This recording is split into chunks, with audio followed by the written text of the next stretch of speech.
helping you with Acorn and RISC OS computing. Yeah, well, okay.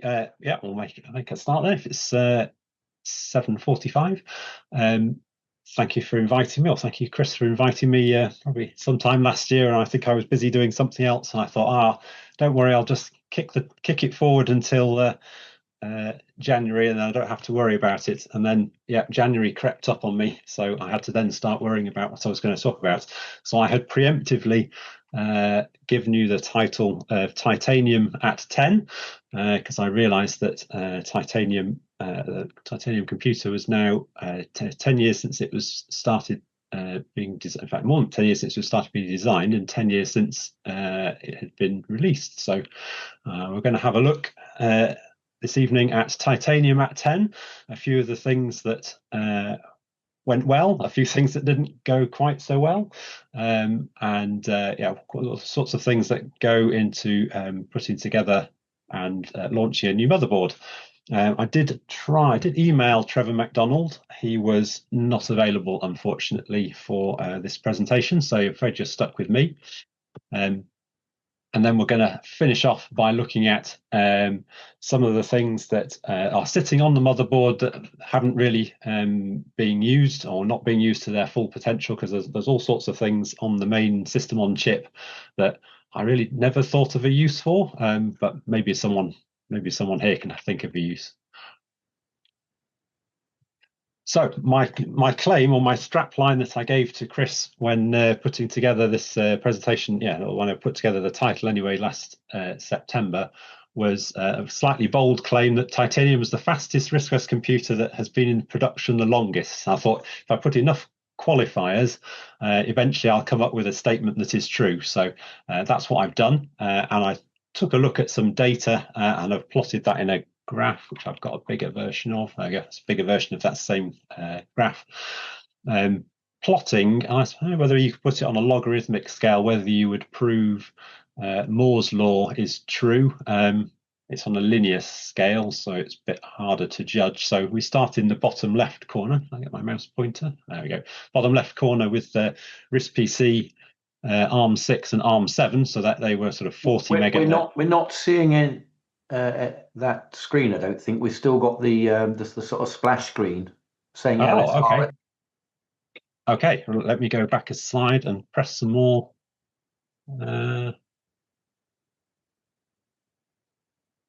Let's try.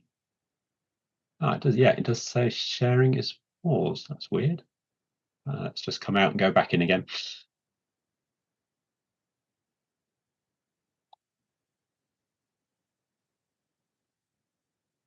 Is that a set of graphs? Yes, that looks better. Excellent. Okay.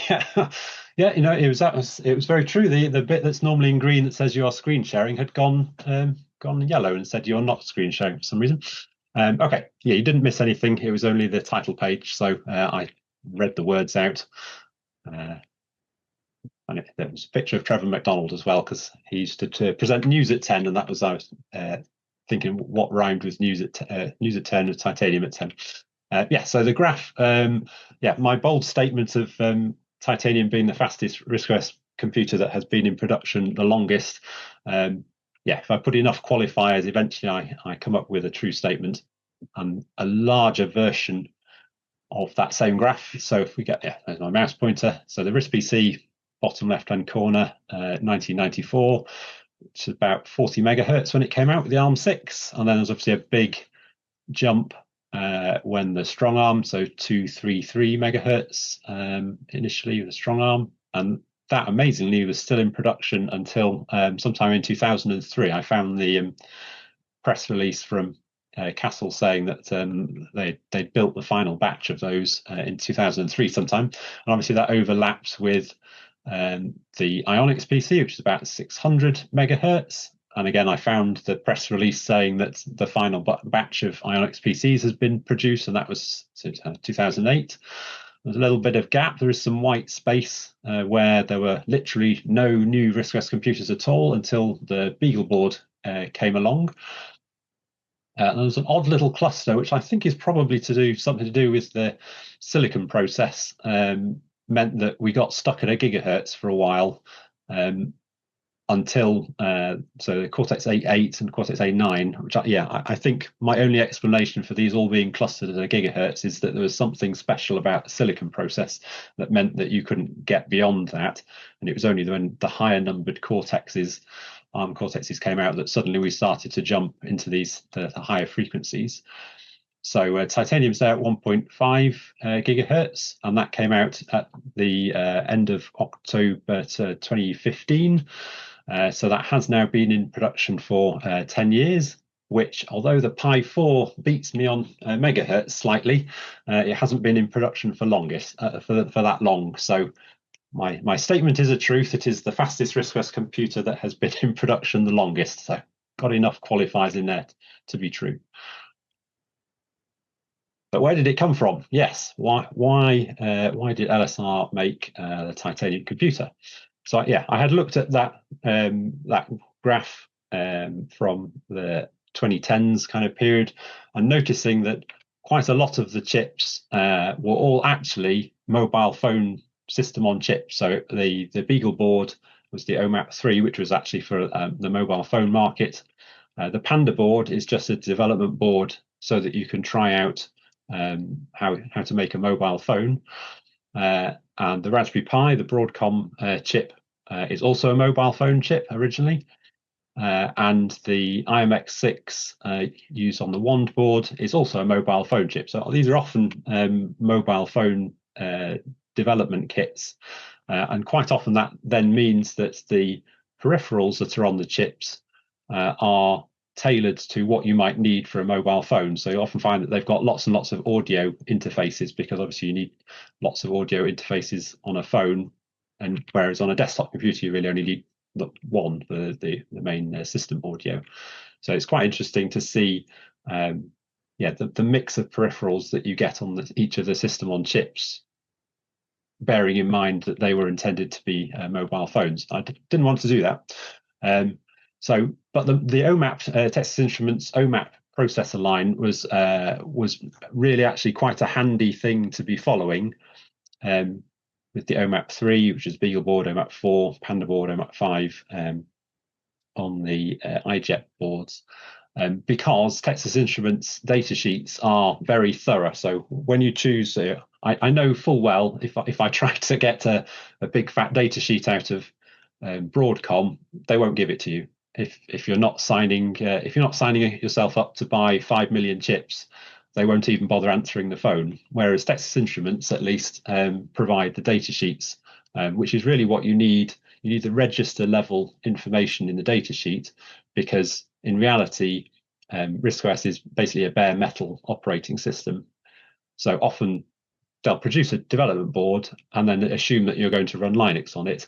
And with Linux comes a big bunch of peripheral drivers that they can provide in the form of the driver. So they don't need to tell you how the chip actually works. They can just say, well, there's the driver, you go and use it.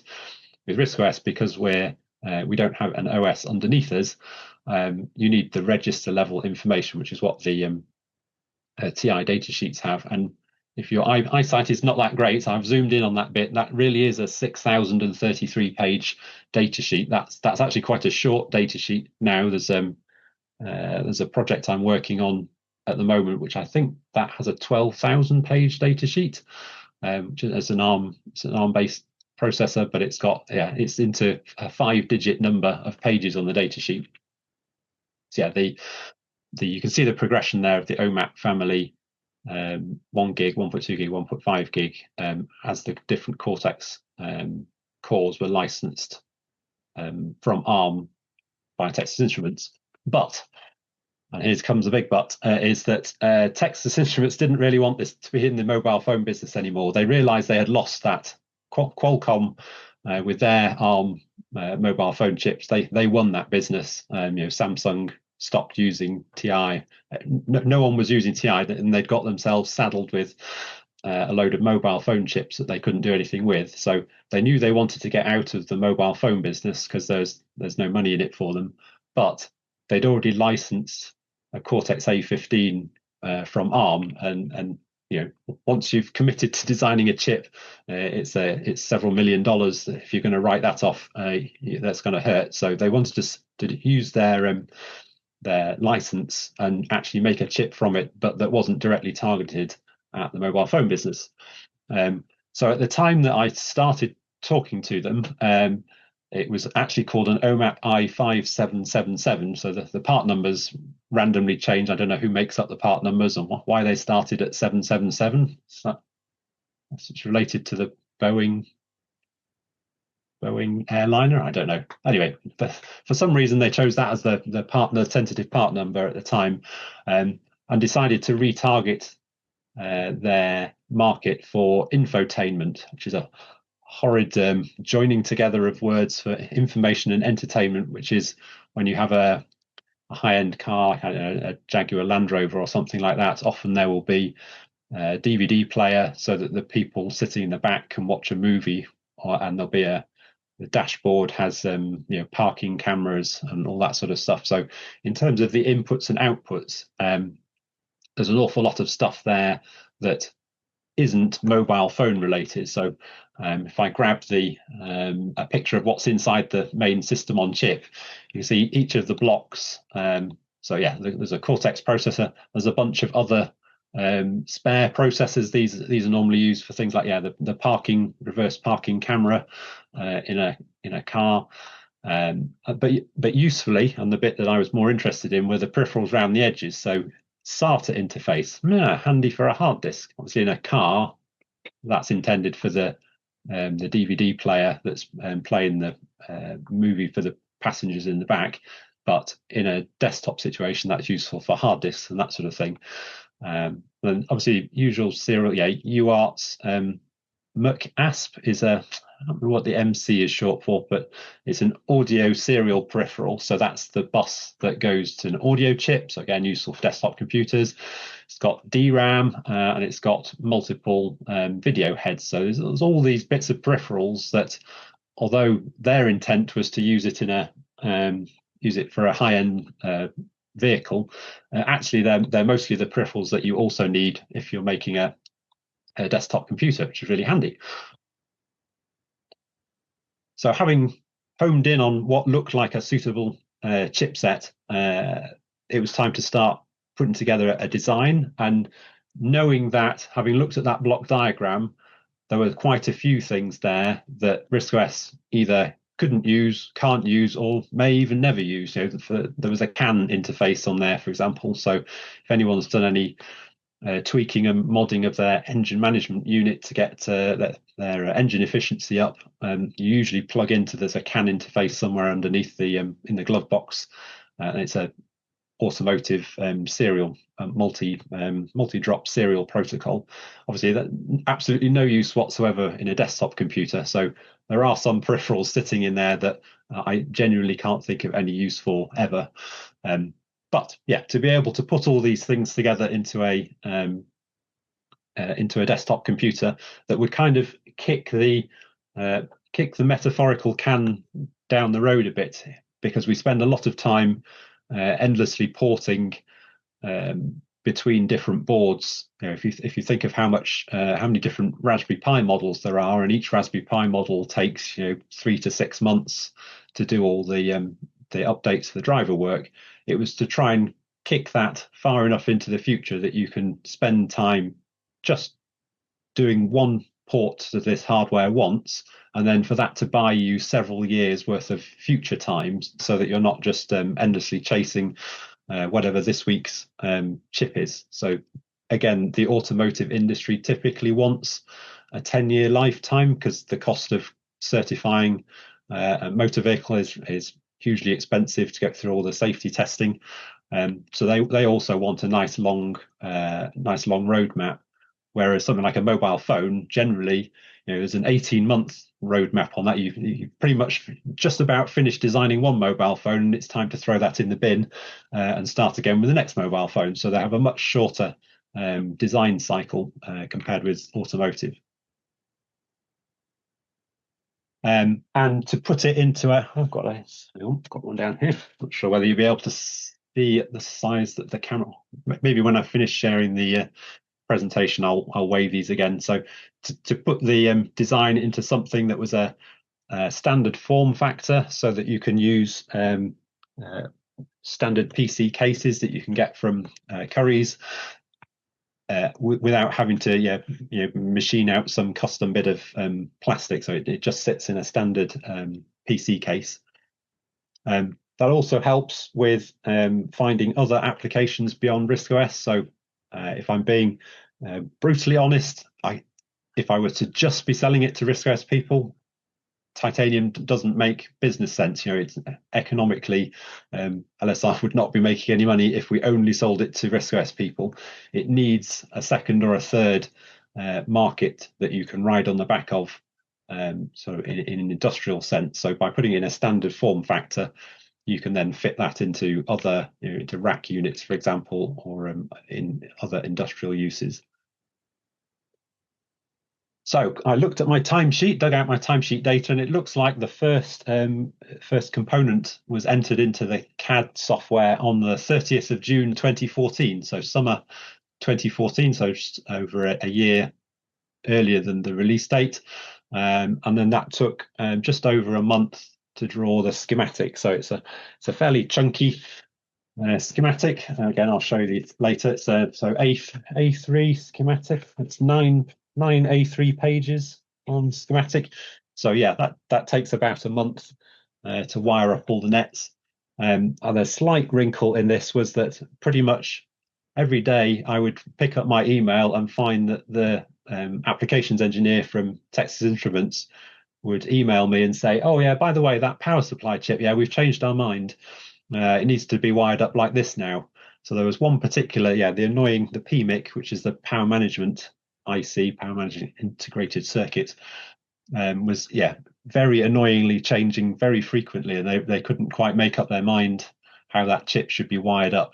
And it's quite a fun chip, even in just of itself. If you're not interested in processors, you're interested in power supplies, it's quite an interesting chip in itself, because it needs to be able to have a programmable power rail for the core, which runs at just over 1 volt, as the slide says there, but it runs at about 6 amps, which is quite, if you think, well, I suppose, if you're into electronics anyway, that's quite impressive, because typically a transistor only switches on at 0.7 volts. So to be able to run a whole processor core at 1.06 volts, so basically the transistors are only just turning on inside the processor. It's very, it's very interesting to think how that has progressed from a 6502 processor in a BBC Micro that ran at 5 volts in order to make all the logic levels work on the circuit, and now you can design a processor that only just manages to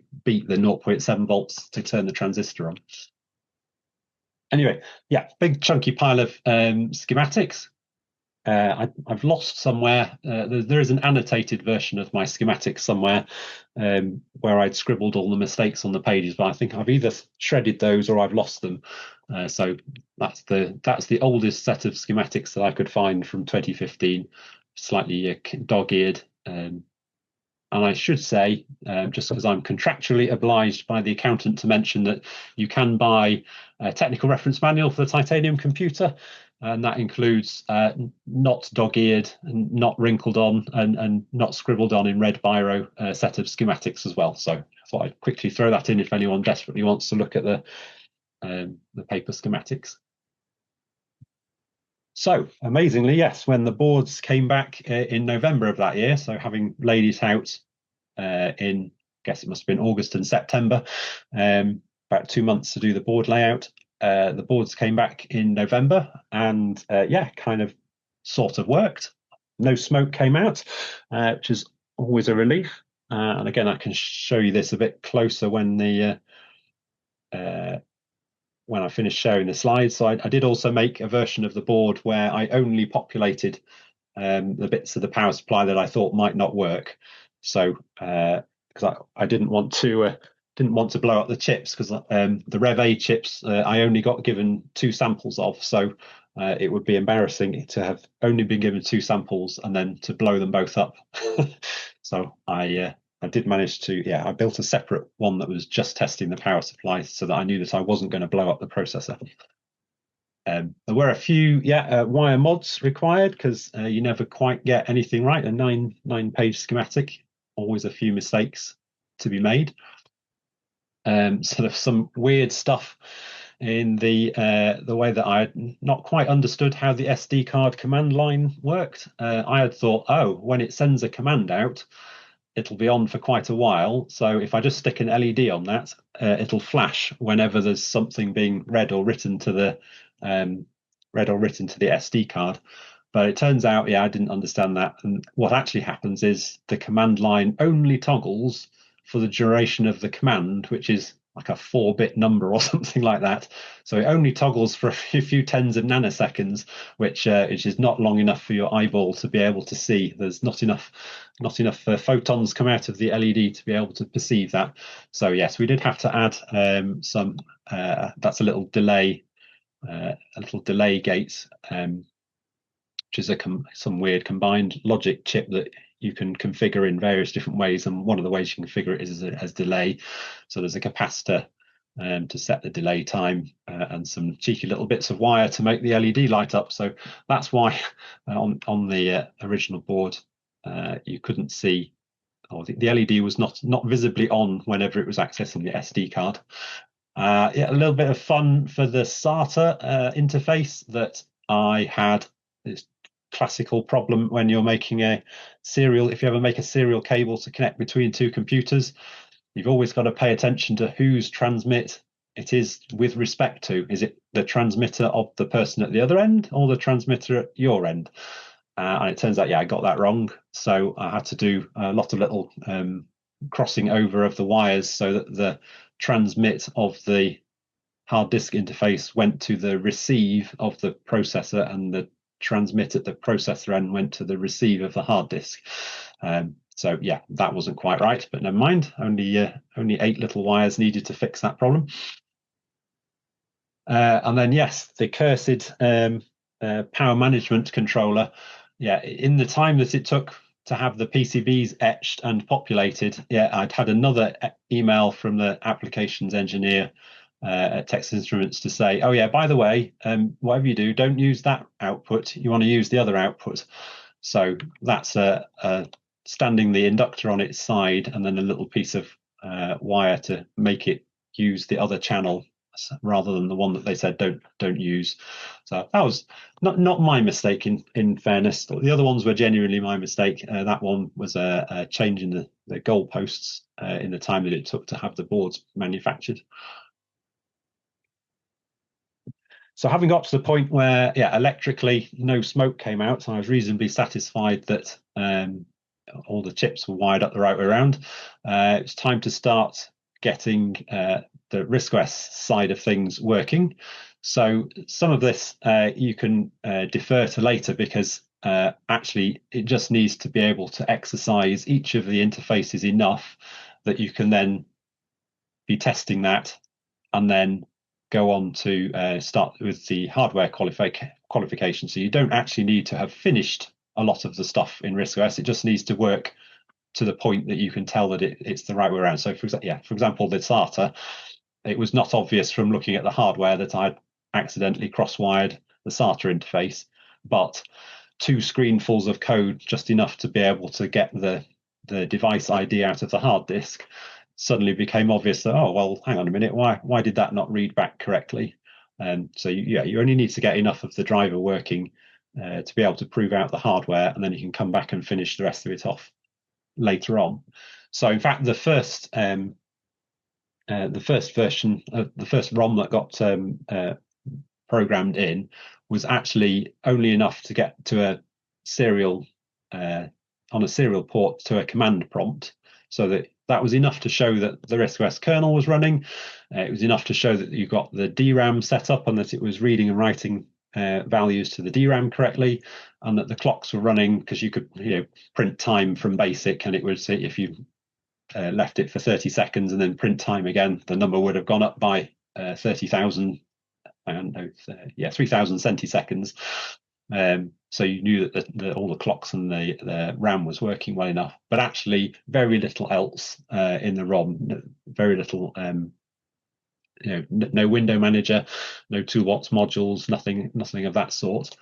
And if you compare what actually changes between each of the different versions of RISC OS 5, really between each of the boards, there's only the graphics driver, usually an Ethernet or networking driver, and the USB driver. Those are really only the three things which vary from board to board. Most of the time, everything else is very generic, very common. So all the stuff to do with the window manager, the toolbox, like I mentioned a moment ago, those are just a big pile of modules that don't really know. They're all independent of the hardware. So it's the only bits that you typically need to go and set up in modules are the graphics driver, the USB, and any networking stuff. So yes, a few hits and misses. So having got to the point of got enough of RISC OS going and the graphics driver working so that I can see what I'm typing on the screen, that's then working well enough that you can take it to a test house and see how noisy it is from EMC point of view, and it was quite noisy. Again, that was a mistake on some of the way that the grounding on the connectors was done. So lots of little mistakes along the way. But again, you still don't need to have fully polished any of this stuff. It only needs to be good enough to prove out the interfaces so that you can then go and do testing. Typically, there's two types of testing that you're interested in when you go EMC testing. There's emissions, so that's you interfering with other people, which is usually the harder one to pass because the limits are quite stringent.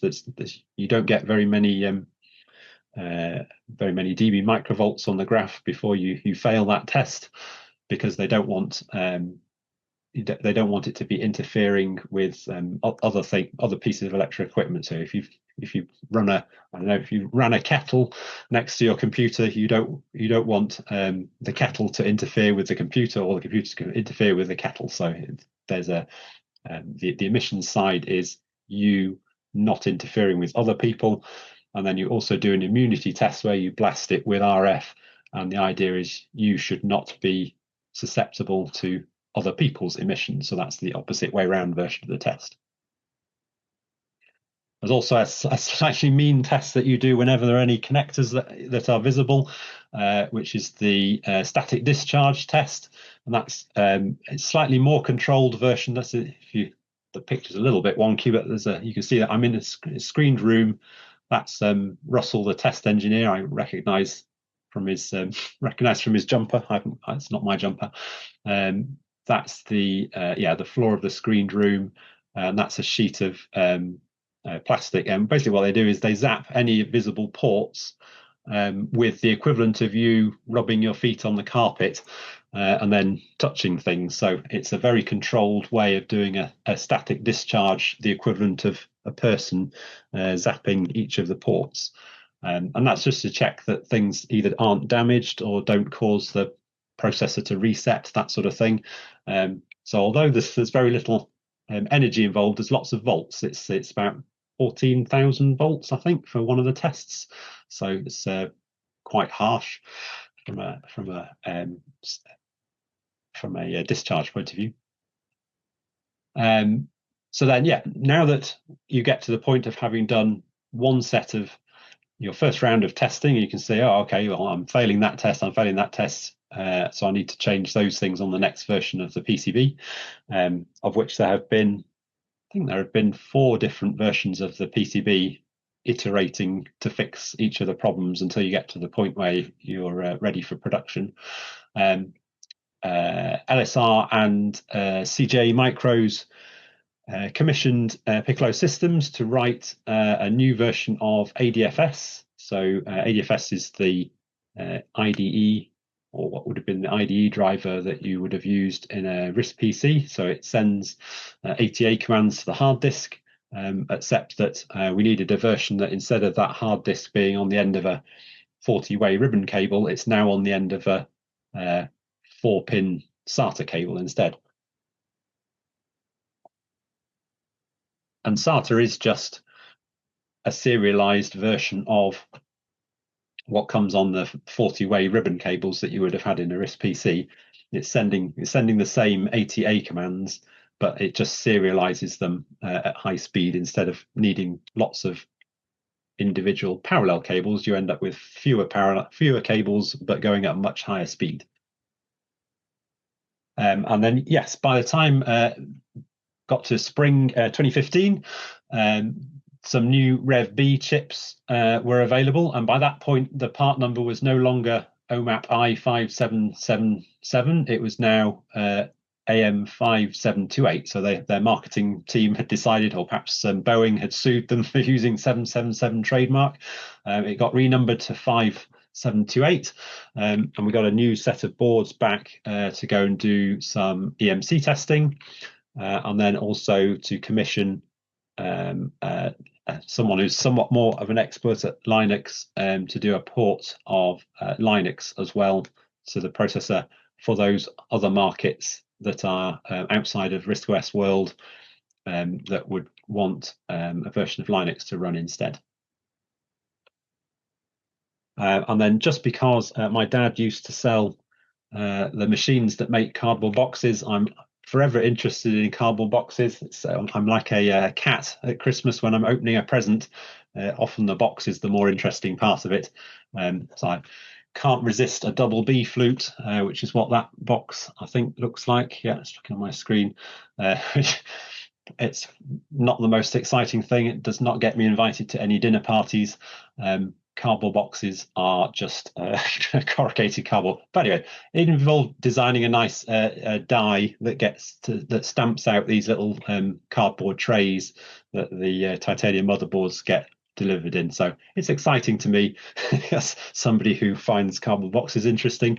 Probably not exciting to very many other people. So yes, that then got us to the point of we've got a cardboard box, we've got a quick start guide, we've got the Rev B samples, they've been EMC testing and finally passed after about third try lucky. That gets us the what became the production design. That was sent out to the factory in August 2015, so we are just approaching the 10-year birthday or date of birth date, and it was announced on the 7th of October, thinking that, this is why I thought, well, surely if I've sent the design out in August, it'll be ready in time for the London show. But turns out not so much. Annoyingly, the boards arrived on Friday before the London show. There's just a big box of unprogrammed, untested boards.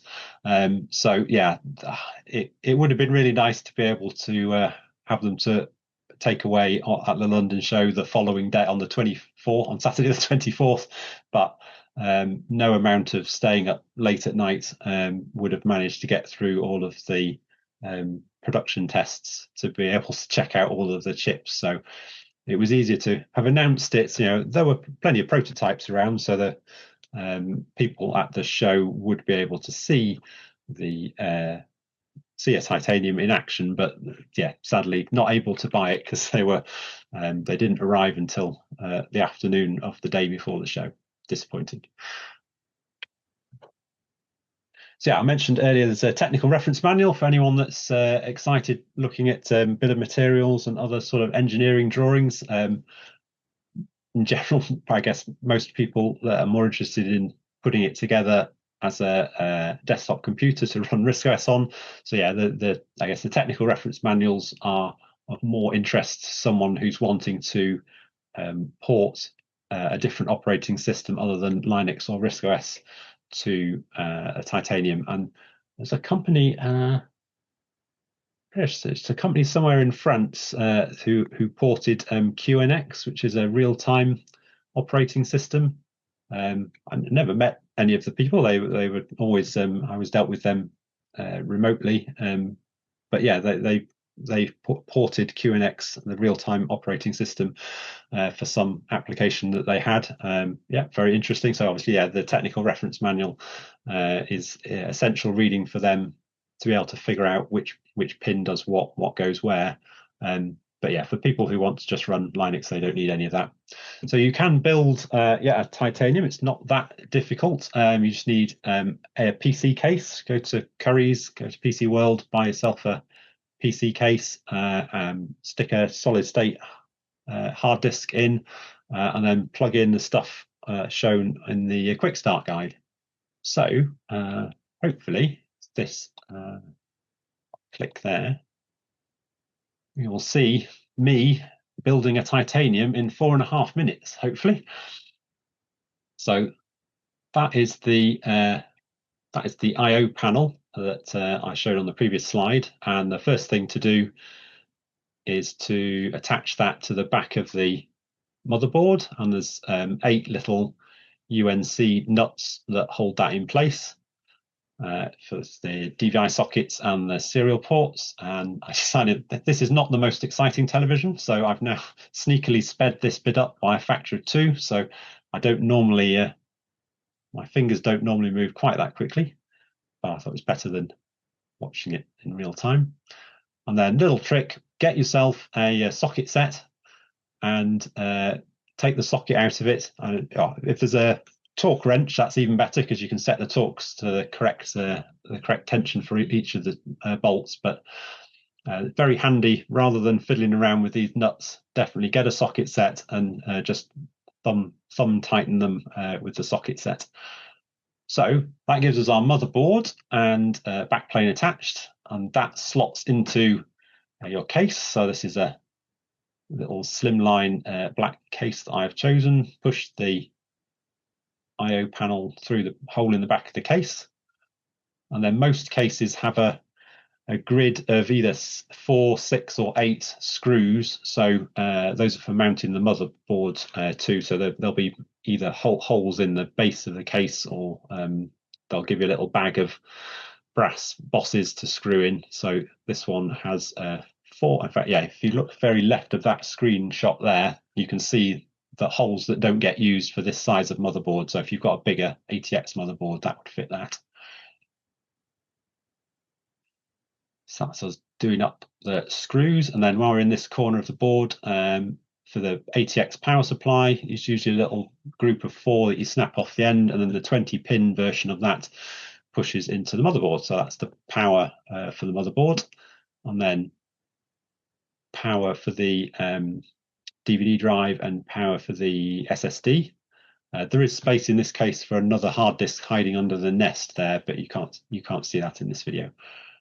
And then the most fiddly bit is the front panel buttons, because for some reason they always provide this as a bundle of individual cables with writing on them. So you have to figure out which one is which. So the hard disk light, trying to remember what that one is. Orange is probably the reset button, I think. And then that says power switch. So yeah, that's the power on button. And then the last 2 are for the front panel power LED. So that is the most fiddly part of putting together a computer case. Fortunately, yeah, the back panel, or there we go, the front panel USB has a keying plug in it, so you can't put that one on back to front by mistake. And then the internal speaker just fits on. Again, that one doesn't matter which way around that one goes. And then this is the SATA interface. I have used massively long 2-foot cables here just so that they look nice on the screen. Obviously, there's a much more direct route here, just going diagonally across. But for the purposes of the video, I've used huge long SATA cables.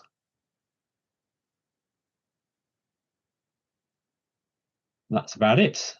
So case the other way around, slide the lid on, which usually doesn't quite line up with the runners, so it needs a good push. And then this particular case has a little thumb nut on the back. Sometimes they have a group of 4 screws instead.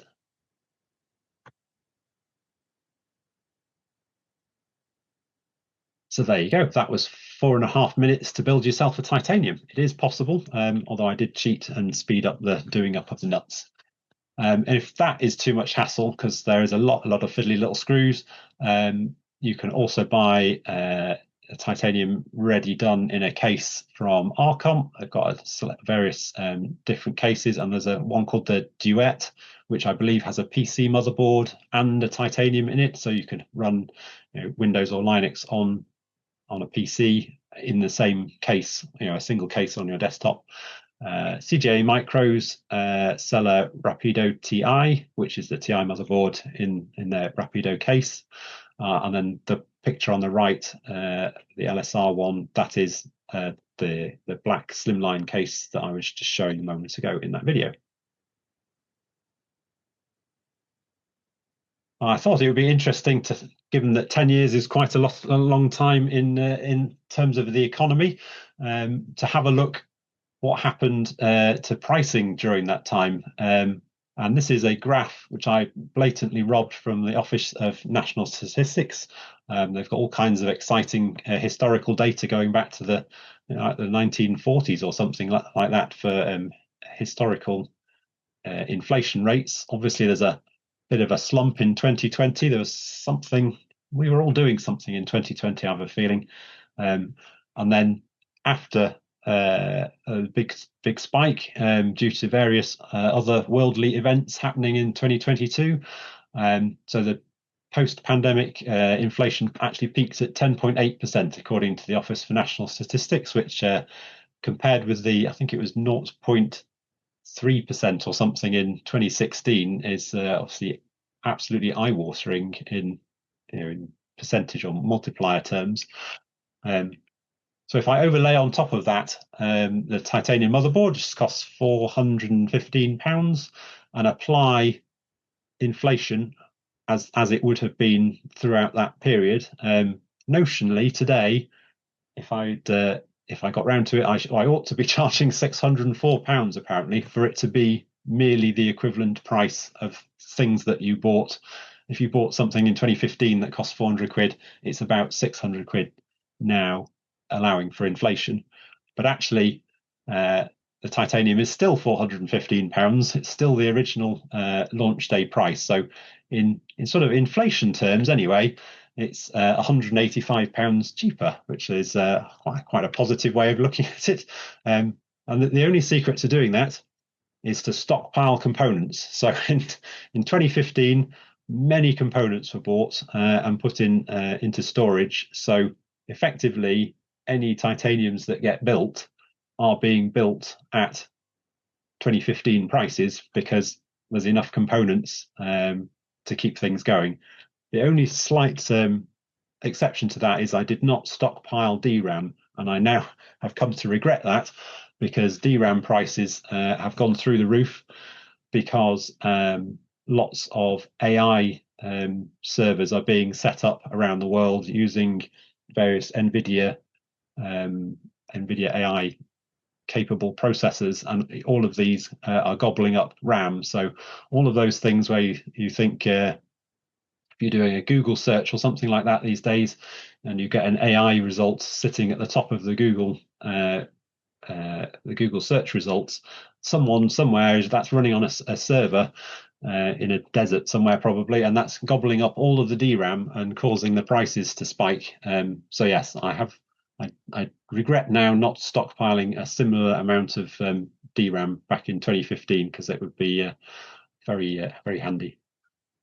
Could sell it all back to NVIDIA. So there's quite a few things. If you remember back to the block diagram that I showed earlier on, that we have been able to make use of because they are things that naturally fit into stuff that RISC OS can already do. So when ADFS was being rewritten in C, internally all of the addresses within ADFS are now held within much larger variables. So that means that it's possible to break through the normal limit that you have with 256 gigabytes being the biggest hard disk that FileCore can address, by using the trick that actually it's not bytes that FileCore is thinking in, it's thinking in sectors. So if you can find a way to make the sector size bigger, you can still have the same number of sectors, but overall the capacity of the drive gets bigger. And so that's the sleight of hand that the new, the ADF, well, say new, so it's the 10-year-old ADFS rewritten in C allowed us to unlock hard disk sizes of up to 2 terabytes, so that makes them perfect for sort of offline backing up, keeping rolling backups of previous months of data, and then you have a second SSD fitted in the case for your day-to-day work, for example, so that if either one of them blows up, then you've always got the other one as the backup. Don't store your backup on the same drive as your working stuff, whatever you do. And then another little trick that wasn't initially available on day one of the Titanium was that the system on chip, strictly speaking, doesn't support 256 color video modes. But when I was looking through I can't remember what the flash of inspiration was, but at some point I woke up one day and thought, oh, hang on a minute, I wonder if actually YUV video data would do the same trick, because YUV is usually used, if anyone used to service TVs, YUV is the means that is used to transmit TV pictures. Is a kind of an analog version of compression, because your eyes are very sensitive to levels of luma, of brightness, so you can see quite fine steps in brightness, but your eyes aren't very good at seeing color. So I think is that rods. I think you've got a lot of rods and not many cones in your eyeball, something like that. But anyway, I'm not into biology, so you're very good at seeing luma with the Y component. And so the way that TV signals used to be compressed was you would send only the color differences. So you would there's a matrix. In fact, it's that matrix there. There's a matrix that you can apply to take an RGB signal where the red, the green, the blue each have, let's say, 8 bits assigned to them. And you can mangle those through this matrix, and you end up with 8 bits of luma, so 8 bits of brightness variation, because your eyes are very sensitive to that. And then you mash up the color signals, because you don't really need those to be sent at the same resolution, so you get away with half the resolution.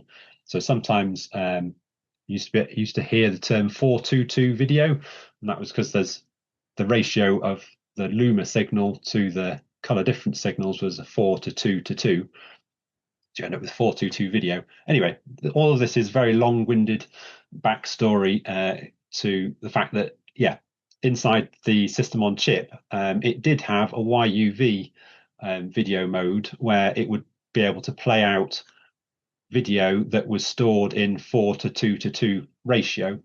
So I decided that actually, if I point the U and the V part of the controller at just a black square, I could then get it to show only the luma content, only the 256 grayscales. And then all I needed to do was insert what the equivalent of a color palette is. Because there's a gamma correction curve in the chip, if you, instead of using the gamma correction curve to store the gamma, you program the color palette into the gamma, that then gives you the 256 lookup table on the luma, the Y, the 256, and then the U and the V you just leave permanently transmitting black for just leaving it, wasting its time spinning in a circle in the corner. So although the chip doesn't, strictly speaking, support 256 color modes, there is a way to squeeze it out by recycling the YUV mode instead.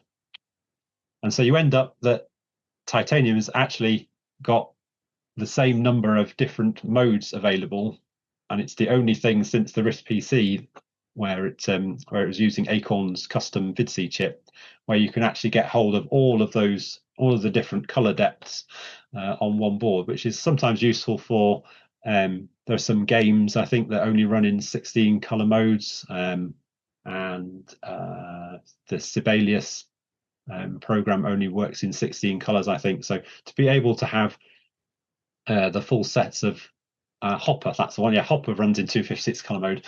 So to be able to have all the different color depths is useful for some of the older applications that relied on those, because they come from a RISC PC heritage in the past. And then the other bit of hardware that RISC OS kind of can use, but it's not quite as polished as it could be, is to use two video heads. So the sleight of hand here is you tell RISC OS that actually it has one massive rectangular screen that's oddly long in one direction. So from RISC OS point of view, it thinks it's running in a 3800 pixel by 1000 pixel kind of size screen, which then, if you use the fact that there are two video connectors on the back of the case, you can then drive two monitors with that. So it's not really a two monitor setup, but it is a two monitor setup. So the hardware is a two monitor setup, but RISC OS firmly believes that there's still only one monitor. So yeah, you do end up with some slight weirdities in that if it opens an error box centered on the screen, that will straddle the two sides of the screen. Whereas it's probably more natural. You'd probably want it to be centered on one or other of the screens. So yeah, there's a few GUI niggles, but for the most part, it's really handy to be able to have that extra screen area. I find having one super high resolution screen isn't really that useful because my eyeballs aren't that good. I find it much more useful to be able to have acreage. It's this square inch coverage so that I can have several documents open is more useful than being able to have millions and millions of pixels that I can't see anyway. I mentioned much earlier in the slides of getting a port of Linux done for the Titanium. So that is also available as it's on the, I can't remember what the address is, github.com/LSR UK is going to be my guess of where that is, without going looking, or also available on a micro SD card so that you can boot into Debian Linux, which is very handy for things that RISC OS can't currently do. It does also get to use both of the processor cores. So the Titanium has a dual core Cortex A15, but RISC OS normally only uses one of the two cores, whereas Linux can share the load across both cores. And then there are still some blocks sitting on the block diagram that we didn't use, that if anyone can think of a use for those unused blocks, or there's a few ideas that I've thrown into the mix here.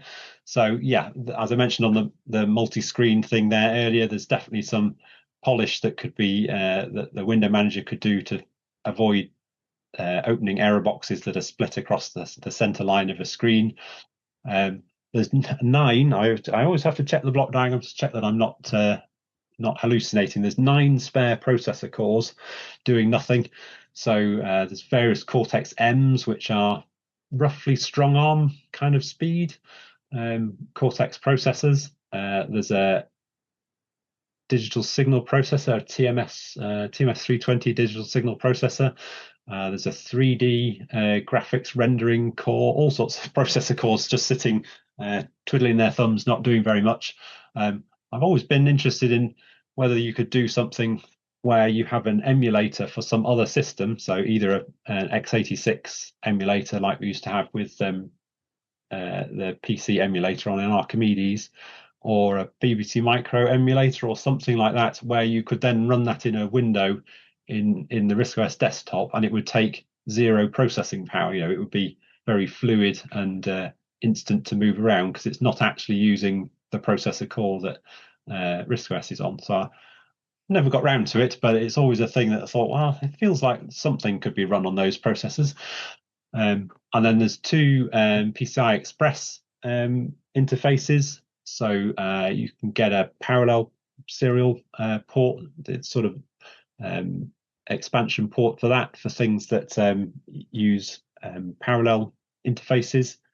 So there's a bunch of people with CNC machines. I guess they're very expensive CNC machines, which were originally driven by parallel ports, but most computers now don't come with a parallel port. So being able to have an expansion card that adds back that parallel port is sometimes useful.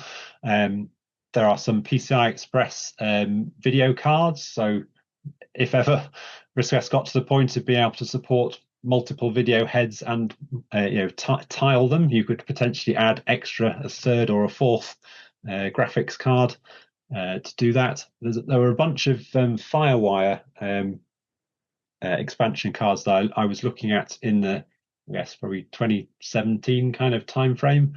I thought, hey, that sounds pretty interesting, because Firewire is basically just high-speed serial.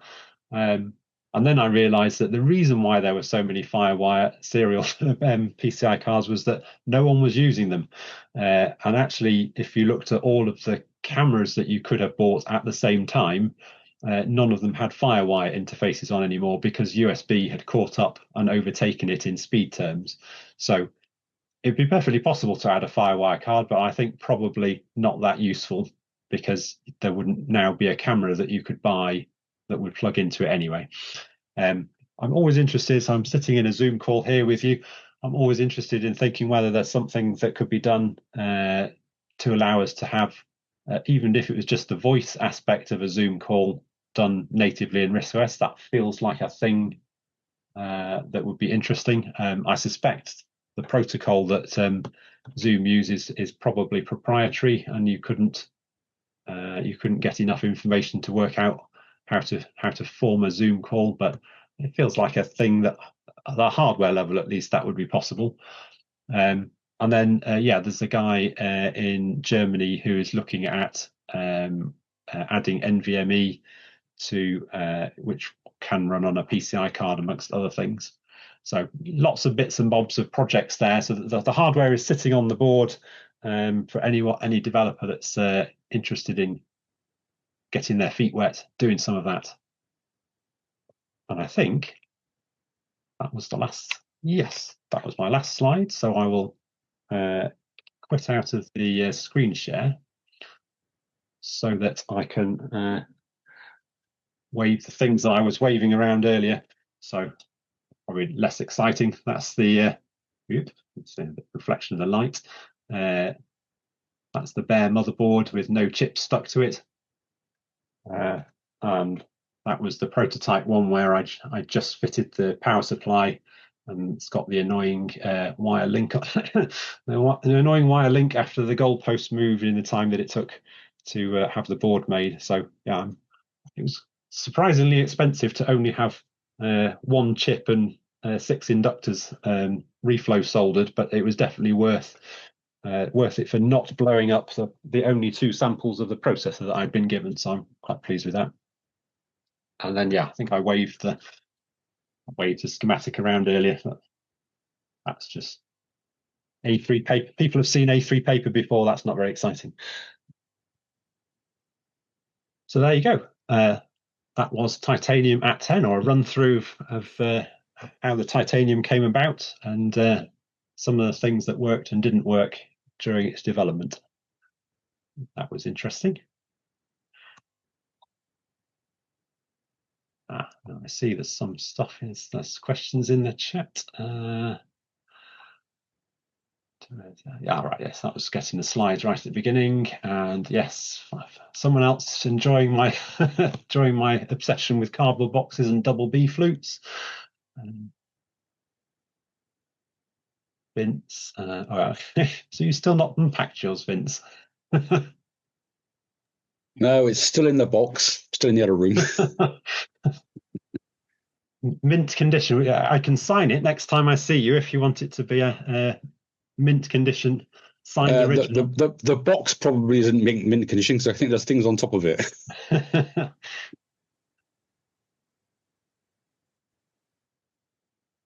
Yeah, if there's anything that I forgot to cover, or there's anything that any questions, I'm very happy to try and answer if I can remember. My bits of my memory had forgotten, and I've lost the original schematic, or I've thrown them away. So, well, the obvious question, given it is 10 years since the first one, is are there plans for another? Well, that is very interesting. So I got as far as choosing a chip. I was wondering if that was the 12,000 page tech sheet you were looking at. Oh, okay, right. Yeah, that one. I don't think that chip has a video output, so it's not that useful for a desktop computer. Yeah, it's a very impressive ARM processor, though. It's got 4 think it's got 4 processor cores. So yeah, ARM just kind of sprinkles them in like confetti. So yeah, it's a very impressive core, and it's because again the silicon processors have got better, and I guess ARM is a Cortex A72, I think.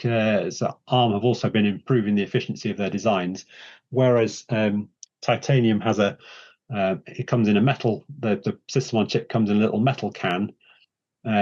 This comes in it's just a black square, and you put your thumb on it, and it's not even warm. It's incredible how much more efficient for the same number of MIPS or megahertz things have moved forwards.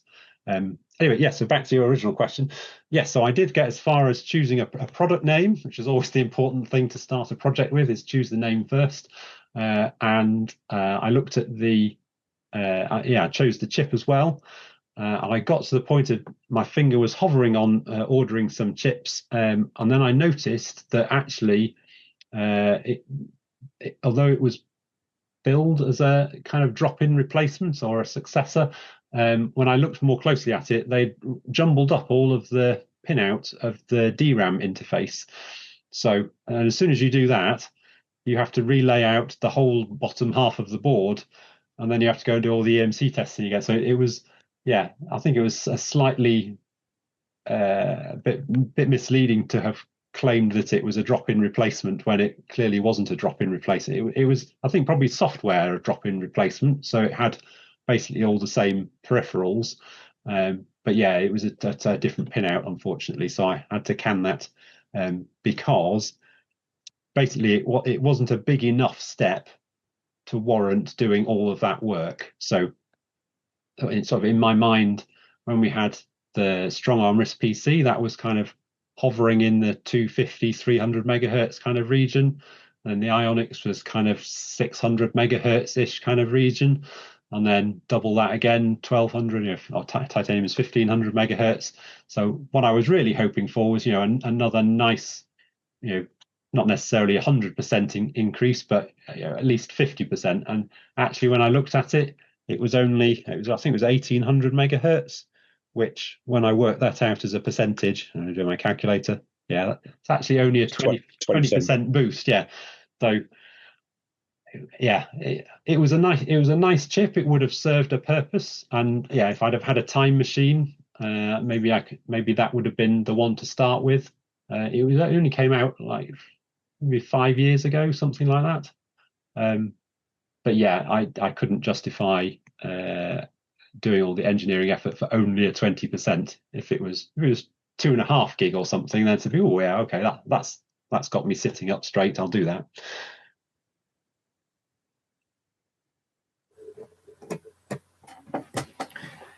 A few different questions, Rob. You said this was designed effectively for the automotive industry, the actual chip.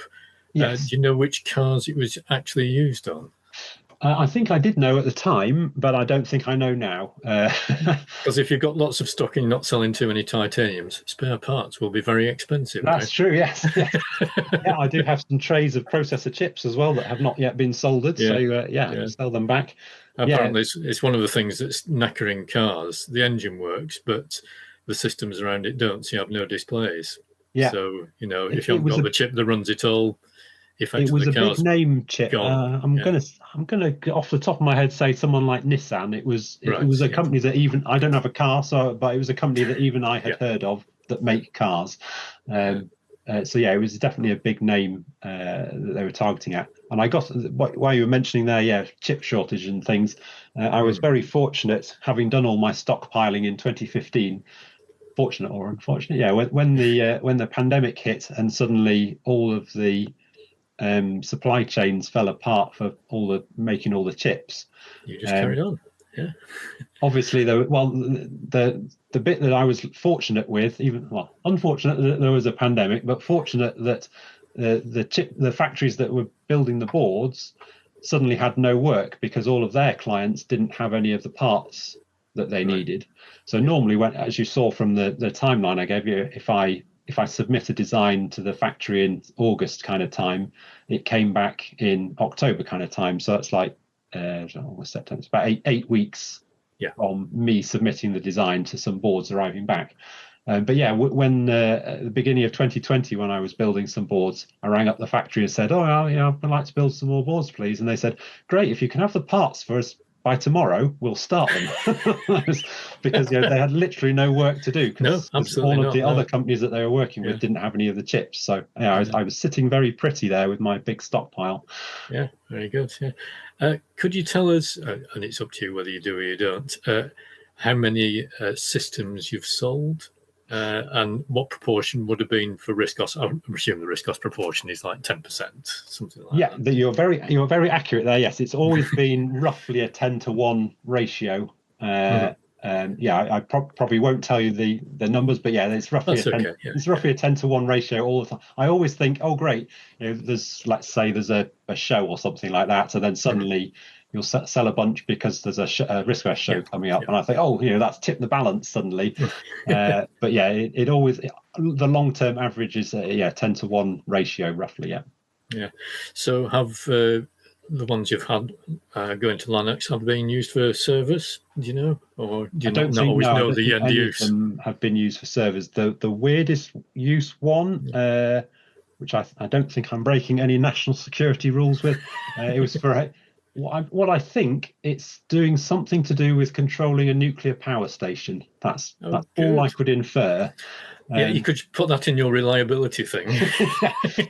Not blown up yet. It was a really weird, the order came in and I thought, oh, okay, this is, the address.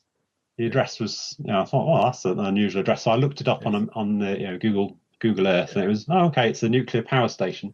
But then it got paid for by some other third party, some other company. It was some weird procurement process that someone bought them, and then I had to ship them to a nuclear power station. So, oh, okay. So none of them have gone to CERN. Then you don't know about that. No, not there. No. Shucks. No black hole. No danger of creating black holes anytime soon here. Yeah. So I was wondering as well, if it's a 10th anniversary, I don't know how much stock you've got of these. Are you looking at another sort of car-derived processor, which again will give you most of the stuff, give you multiple video heads, wouldn't it, at the very least? Yeah, so I definitely always keep my eye on what the current offering the system on chips are. It's certainly, it's kind of, you need to land in the Goldilocks zone where you've got all the right kind of peripherals. So if you go too far down one extreme, you end up, like I say, with a mobile phone where you've got lots of audio interfaces, things that would normally be talking to the wireless, the mobile chipset, which is actually just another processor. And then yes, you've got the opposite extreme on sort of the right hand end of the scale, which is very much server related stuff. So TI do a bunch of server stuff called Keystone. And if you look at those, they've got 8 processor cores and 16 SATA interfaces and that sort of thing, because they're entirely designed to be run headless in a cubboard that no one ever looked at. Maybe a 640x480 video output or something ridiculous. A serial terminal so that you can log in to reboot it, that kind of thing. So those are the kind of real extremes. Are you're either buying a mobile phone or you're buying a multi-blade server. So finding that sweet spot in between where it's something you've got most of, not necessarily all of the chips that you want. It's like 90% of the chips. 90% of the peripherals that you want in that single system on chip, and definitely looking for something that's got whatever the next speed bump is, because a lot of the process designs. So we're going to wander off into silicon design. There's a limit, as I mentioned, with the 1 volt stuff. As you optically shrink transistors smaller and smaller and smaller in order to get the voltage down, in order to improve the efficiency, you actually end up, all of the other features also shrink, which then means you're never quite turning off the transistor properly. So they're not really digital. They're not on-off switches anymore. Right. Which then means the leakage goes up, and then the efficiency goes back down again. So there's probably a trough in which you sit, where you optically shrink the transistors to the point that they're becoming more efficient because there's not very many volts, but they then become more leaky, and therefore any gain that you had. Well, when you said about the voltage and the ampage, I thought, heck, that's all backwards, isn't it? So 1 point something and 6 amps. 1 volt and 6 amps, yes. So there's and in the Cortex A15, a lot of that 6 amps does ultimately just get converted into heat. Yes. And the newer ARM cores after that, they figured out how to reduce the leakage doing the chip design. I've forgotten how we got onto this. Processor speed. So there's I think, I'm not going to say Moore's law is running out of road, but there can't be a continuing doubling of processor speed every 18 months, because physically, in order to be able to switch at that speed, the transistors need to get smaller and smaller. The silicon processors are already crazy that the wavelength of light is now shorter than UV, so you have to etch. You have to expose whatever I'm going to say etch. You have to etch the design. Think of it in PCB terms. You have to etch them underwater in order to be able to shorten the wavelength. I can't remember how refraction works, but basically you rather than exposing them to UV light with a photo plot, how you would do it with a 6502 in a BBC Micro, you have a massive photo of what the 6502 processor looks like. Shine UV light through it onto silicon through a lens. None of that works anymore. All of that has long since stopped working, and you have to do it all underwater so that you can shorten the wavelength enough. But that then means that we've kind of topped out on what processor speed you can get to. So I don't ever think I would see a 3 gigahertz ARM, for example. No. Because I don't think you can shrink everything to the point where you could still make a valid on-off switch and have it switch at 3 gigahertz. So what tends to happen is they, instead of having just whipping the horse faster with higher speed, they give you more cores. I was going to say, it's not Moore's law anymore, it's Core's law. Almost. Yes. and we've seen that with the Raspberry Pi. The first Raspberry Pi was a single core, 600 megahertz, and then you got slightly faster, and then you kind of reached 1.2 gig, and then they went, okay, well, we'll give you 2 cores now instead, 4 cores instead. So this is where, in a way, one of the things that we need to be looking at if you're going to future-proof RISC OS is, can you use at least one other core?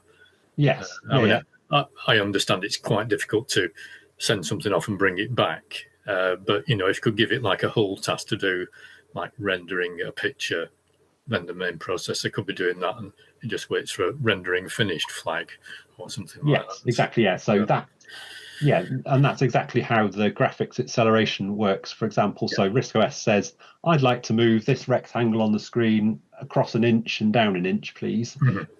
It then goes off and does other stuff, and it's just looking for the flag that comes back from the graphics accelerator that says, okay, I've moved that rectangle now. You can go and do other stuff. So you can either split the workload, so it's AMP, asymmetric multiprocessing, where you just pick a task and say, well, this is really hard and I have to do this one particular task quite frequently. I'll always give that task to the other processor, and that's all it knows how to do.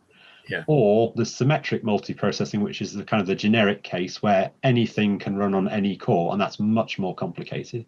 I should imagine, So the argument is, if you're going to have like 4 cores, you can think of all the main case uses and say, right, well, this is going to be that one, that's going to be that one, that's going to be and number 1 is the OS. Yes, so you that's exactly how you could get to a reasonably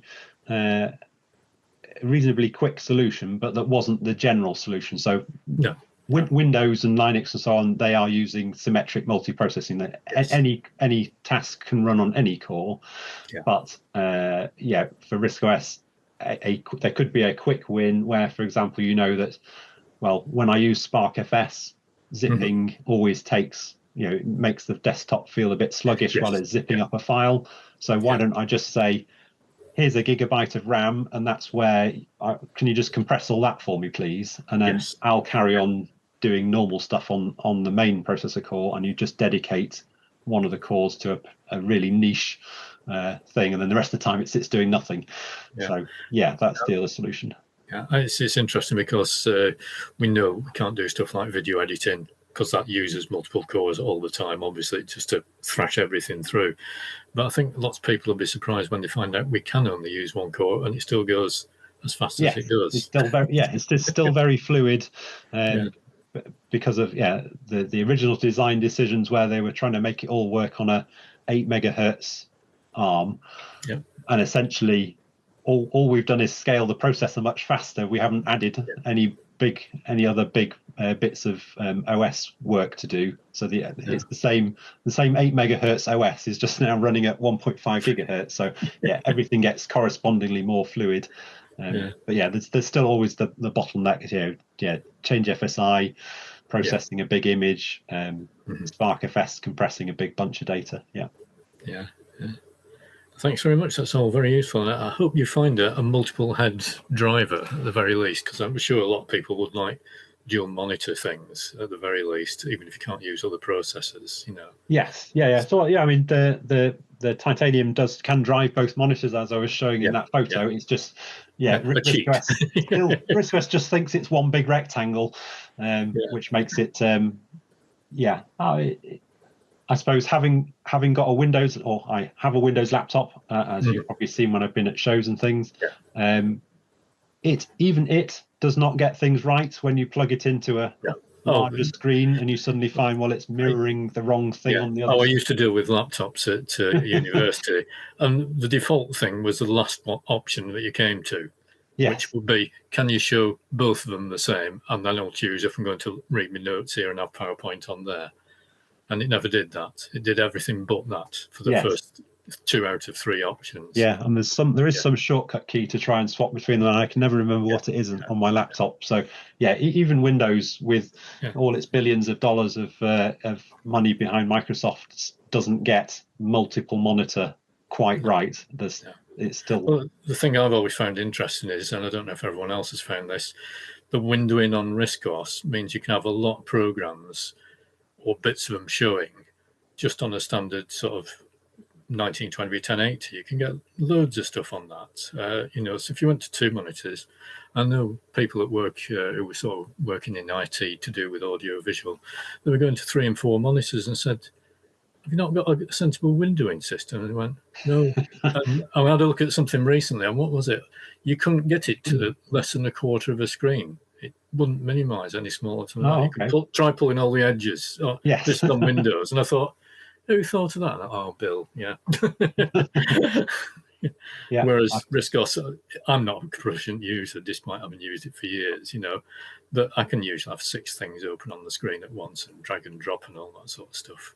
And you just can't do anything like that on Windows. So you need an extra screen straight away, really, once you've got past 2 things on the screen, pretty much. Yeah, I still find it really useful to be able to work on a window without it popping to the top of the window. You can fiddle around behind the front. Fiddle around in what looks like the wrong order. So without it popping to the top, that's really useful. However they thought of that one, I don't know, but thank you. Thanks again, Rob. Okay. Can you comment on the possibility and usefulness of NVMe? Yeah, so NVMe is interesting in that ultimately you still end up with a different bottleneck in the RISC OS file handling, and you kind of get to about 110 megabytes per second speeds, and actually the SATA interface can already get over 100 megabytes per second anyway. So it's definitely a useful thing, and I'm doing my best to support the guy working on it. But in the specific case of Titanium, you already have we've got the 4 SATA. You've got 4 SATA interfaces, so you can NVMe. So you would be replacing one if you had 4 drives already. Then yes, clearly having some NVMe drives, you could have up to another 2, so you could end up with 6 drives in total. But in pure speed terms, there isn't really a big win. If it was a factor of 2, I'd be sitting up in my chair, more interested. But you'll typically get around 100 megabytes per second through FileCore. I mean, it was a real usefulness for the Pi because you were stuck with USB 2. But yeah, as I say, on the Pi where you're either using ports, so yeah, exactly, yeah. So on a Pi that's either got a micro SD card that's 15 or 20 megabytes per second, or a USB external drive, then yes, that's what it's a factor of 4 improvement. So that's definitely worth having. That was a real improvement. Yeah. Okay, thanks very much. Cool. Okay. Well, a general question regarding the video output.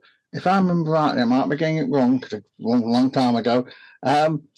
Didn't the titanium introduce using RGB color when the rest of RISC OS machines were using BGR? I think it was the other way around, and it caused a few issues at the time. Yes. Was there a particular reason why you went down that way, or rather than carrying on the? Yes, well, you're well remembered. Yes, so the RISC OS in the order in which the bytes are stored in video memory for RISC OS has always been BGR, and that's because VIDC, I guess at some point in the 1990s, someone at Acorn flipped a coin, and BGR was the answer rather than RGB. And so VIDC was BGR video, VIDC 20 on the RISC PC also BGR video. But the PC world flipped the coin and it landed the other way. And so a lot of chipsets and graphics cards all expect their data in memory to be in RGB ordering. And so when the Ionics, it had NVIDIA graphics card in it. And if you look really closely at it, there's a little track cut, and someone has cross-wired the red and the green, the red and the blue wires to the SVGA socket. So what it's actually outputting from the motherboard is it was still at the time painting into the memory in BGR order as though it were running with a VIDC. And then in hardware, there's a little wire on the back of the SVGA socket to switch it back round to RGB again. Because of that history, and again, I think it literally must have been a coin flip at some point. System on chips also expect video memory to come out in RGB, so the data in memory to be in RGB order. Unfortunately, Jeffrey Lee had been making lots of changes to the graphics system in RISC OS to be able to support that. And so yes, Titanium was the first production computer that was using that reversed video order. So yes, there are a few applications that were plotting directly into memory, still assuming that they were running on a VIDC chipset. So a few things came out in reverse color order, but it was still it was pain worth having, because as things went forward, we ended up needing it for the Raspberry Pi as well, because that has the same graphics order, and I think I'm pretty sure the Pinebook also has RGB ordering.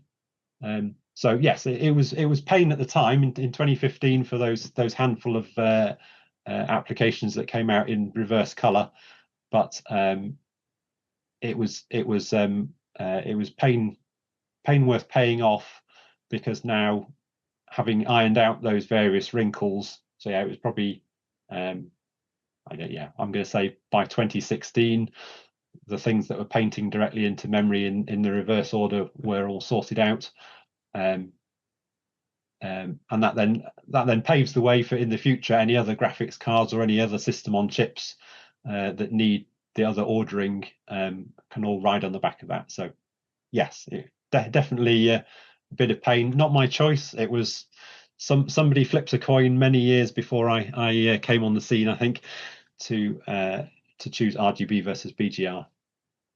Thank you very much for explaining all that.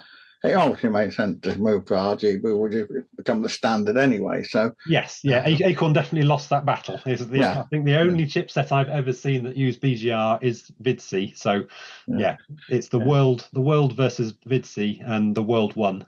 I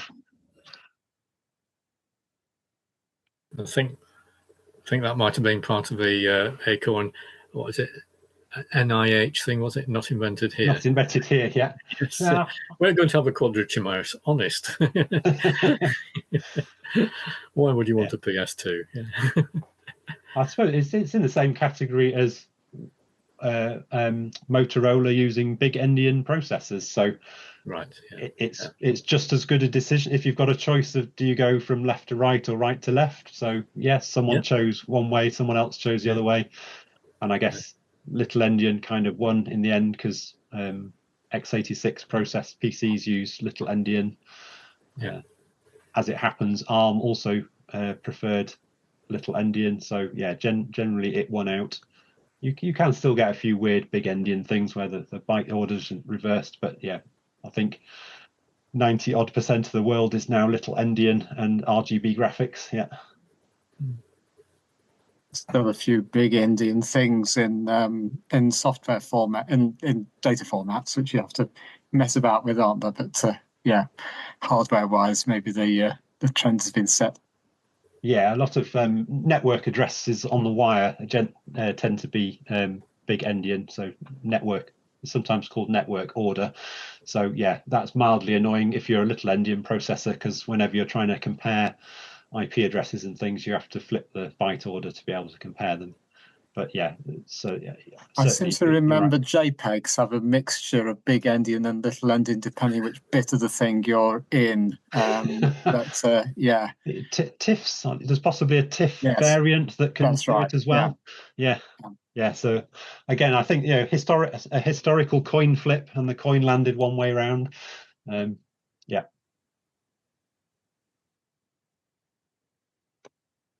Audio output, is there any audio output apart from beep? I know some people keep going on about having problems not being able to record. Can't remember which way around it is now. They have problems with sound, trying to get quality sound in and out of their machine. Does the Titanium have quality sound or any options for that? Or yeah, so it has a discrete audio codec. So that's that interface that I mentioned on the block diagram called MUC-ASP, and I've forgotten what the MC is short for, but the ASP is audio serial peripheral. So that it uses an external audio codec, but RISC OS's audio system is 16 bits, basically like a CD player. So all of the samples that come out of RISC OS are still only 16-bit. So that probably, if you're an audiophile, that probably offends your ears greatly, because you would want 24 bits, which is what most things have moved towards now. And for that, you would need to use an external something external to get that. So the onboard audio is a sound codec, but RISC OS is only using 16 bits of that. The three sockets on the I don't have one to hold up to the camera. The three sockets on the back are microphone in. Is that the pink one? I think that's the pink socket. Green for headphones, and there's a line in socket as well. The inputs, again, RISC OS doesn't have any software support to record from those. I know that they work because on Linux, the ALSA, ALSA, the Linux sound system, can record from those. So yes, if you were to switch to Linux, then you can use the audio inputs. But from RISC OS, I'm afraid they're just pretty coloured sockets at the moment for RISC OS. Rob, I think there's a few things come up in the comments if you want to have a look through those. Multi-channel. So stereo audio, if that was the multi that you're referring to, Vince. I'm just shuffling on my chair. So stereo in, stereo line in, stereo mic in, stereo sound out. Martin. Oh, so it's okay. It's Martin's microphone that's not working. Okay. Okay. Yeah, I think I'm roughly caught up. I think it is working now. You can hear me. Yes. Okay. Yeah, I had asked a question earlier about the emulation side, whether using any of the cores or like a customized compiled version of RPC-MU to run older versions of RISC OS so that you can have like a dual system that runs all versions of RISC OS on one system would be pretty cool.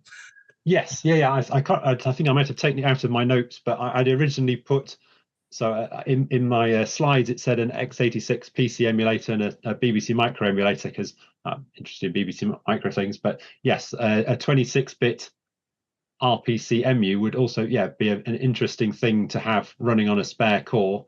So yeah, you would need to compile those specially. It's so for example, the Cortex M's, that's a perfectly capable embedded processor for C. You would not be able to run ARM assembler as we 32-bit ARM assembler on it, because the Cortex M only runs thumb instructions. But you can, if you've had C, so RPCMU is written in C, for example. I think there's probably forgot BBEM is written in C, the BBC Micro emulator. So yes, you could compile that to run specifically on the Cortex M cores, which, as I said earlier, they run at 200 and something megahertz, so they're roughly strong arm-ish kind of speed. So I'm not entirely sure who it was that did it, but I think Paolo managed to compile RPCMU to run on top of RISC OS. There is a version of it floating around. Oh, I see. RPCMU on RISC OS. Yeah, okay. Yeah, it's not public, but I have seen it functioning on RISC OS. So maybe speaking to him might be a good idea to see if he might want to collaborate on that. Yes, I mean, specifically if you were thinking of RPCMU or rather running a RISC OS thing on RISC OS, you do at least have the advantage there that it's only the code that you would need to run as a 26-bit emulation. You could, for example, send the VDU stream to the host RISC OS, as it were. So you wouldn't need to emulate necessarily the whole OS. You could do a bit like the 65 tube emulator did on the Archimedes, where it used the host. Getting this the right way around. Yeah, so it ran a 6502 emulator, but all of the I/O was done using the Archimedes OS that it ran in. So you could probably do something similar there, where rather than having to emulate an entire computer, which is what RPCMU is doing, you could run just the code, as it were, and then use the I/O from the host computer. Yeah, something. Yeah, no, all kinds of hybrid possibilities there. Yes, you're right. Okay, thank you.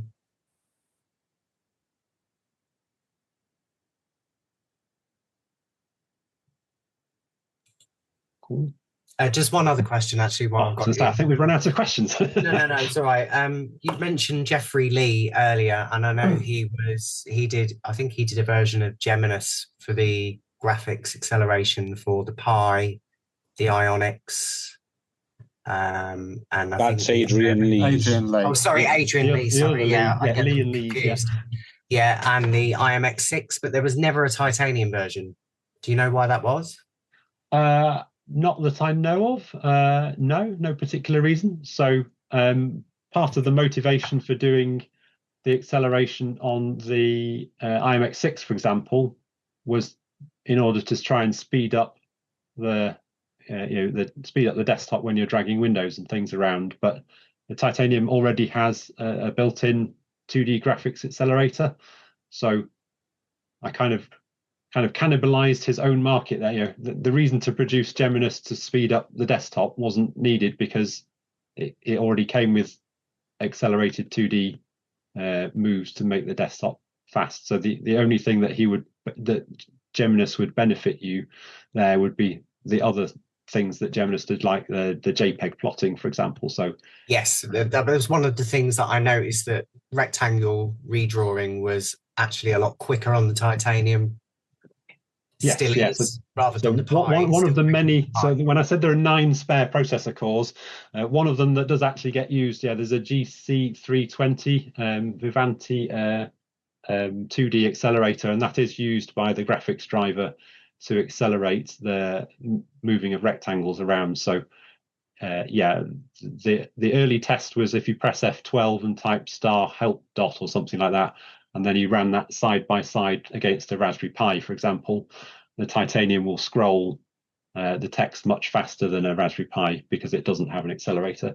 So yeah, I'm sure Adrian would love to come along and help accelerate some of the other stuff, but yeah, I think I probably slightly cannibalized his potential market there by it bundling with acceleration by default.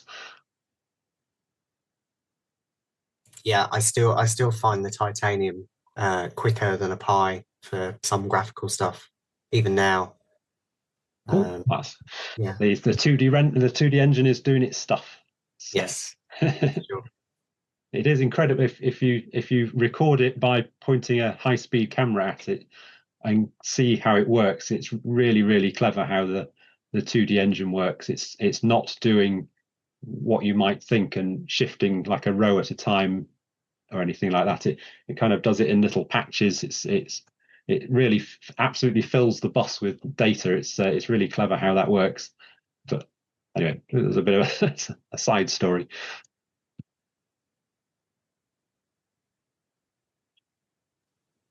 Any more questions from anybody? Cool. Oh, very quiet now. Bamboozled everyone, or all the people that were interested in cardboard boxes have no more questions. No more questions.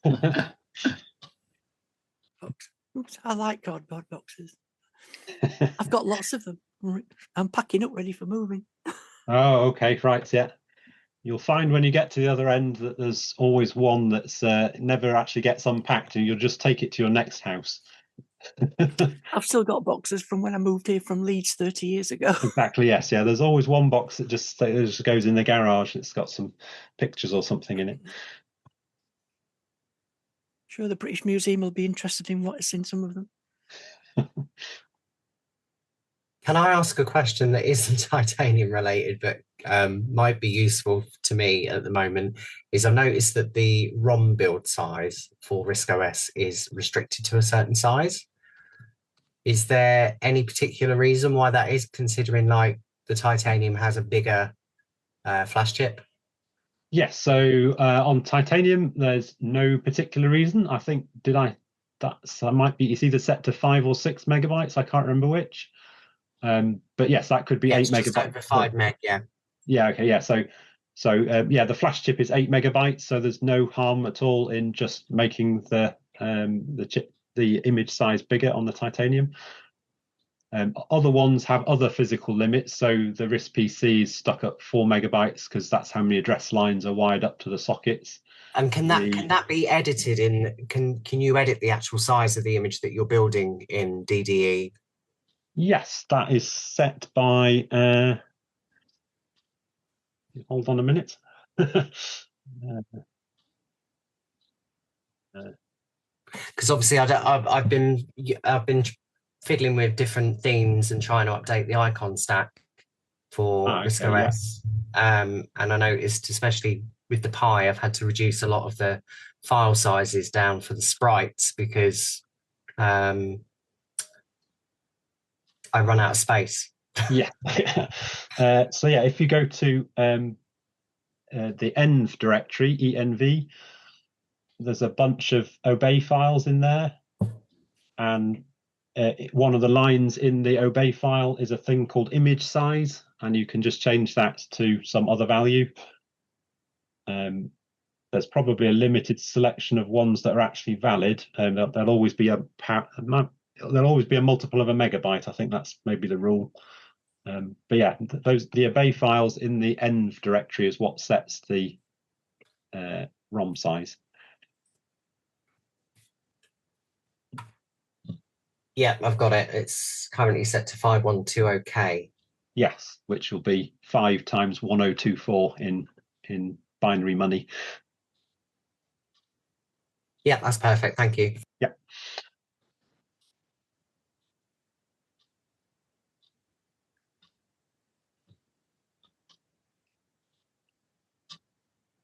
Okay.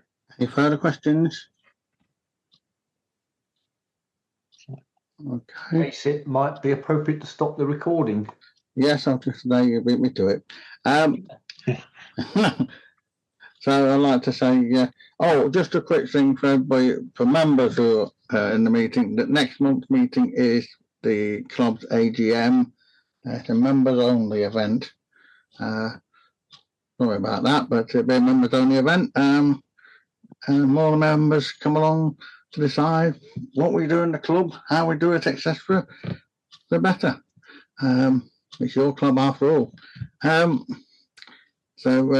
just next month. And just for March, March, Mugging with Me will be doing a talk about Messenger Pro, NetFetch, Hermes, installing from scratch. Martin just asked me if it will be the same code. No, it will not be. There'll be a special login code which will be sent out to all members for the next meeting. It'll be unique only for the AGM.